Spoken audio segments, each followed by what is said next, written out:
normal fashion, the A's choked and lost to the Mariners. I mean, those are two things that have been happening all year.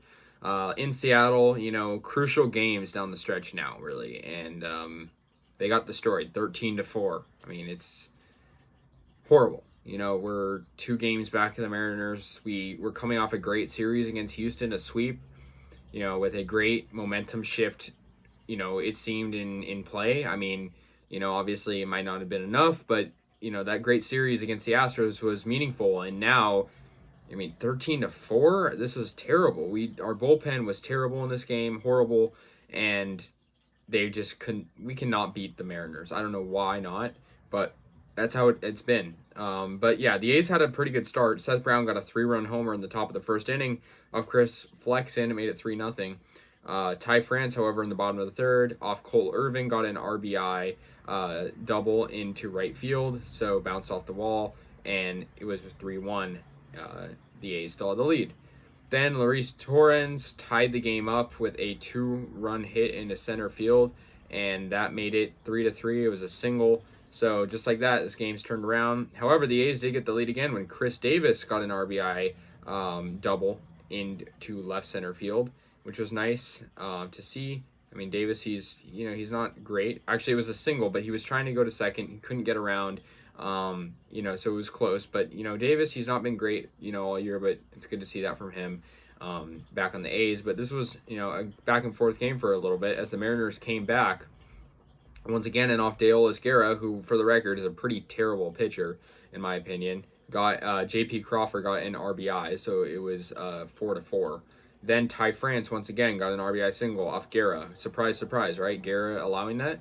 And it was 5-4 Mariners. Then Mitch Haniger, who's been destroying us all year, just absolutely crushed the ball to left field. It was 8-4 Mariners, home run. And then Haniger got a second home run off James Caprillion. So, yeah, 11-4 final. Or actually, 11-4 in the 7th. And then in the bottom of the 7th, there was a weird play, and it scored in 2 more. And so it was 13-4 Seattle. And so, yeah, that was the final score. I don't know why we can't beat Seattle. It's been like this all year. It's not just Seattle, too. It's divisional opponents. Except for the Angels, it's really been all of our divisional opponents. The Angels, are the exception, but the Rangers, the Astros, and the Mariners are teams that we all struggle against. And, it's annoying. And, now we're 6.5 back of the division, so that is virtually impossible to overcome. I think it might be impossible now to overcome that. Wild card, not going to happen. It's depressing. It's just watching these really bad games down the stretch. But what can you do? It's just, the team is just, they lack bullpen pitching. When the season ends, we're going to look back and think, if the A's had Liam Hendricks again, or a decent closer, decent relievers, might have been a way different outcome. And it doesn't help that, Marcus Semien is having the greatest season of his career, and he's not on us either. It's just a season full of adversity for the A's and a tough division, nonetheless. Not just disappointing to see them play like this at this point in the season. I mean, allowing 13 runs to Seattle, 14 hits as well. We got 7 hits, and, there's only, 5 games left in the year. 2 against Seattle and 3 against Houston to close out the year. Unless some crazy thing happens and we make the playoffs, but it's probably not going to happen.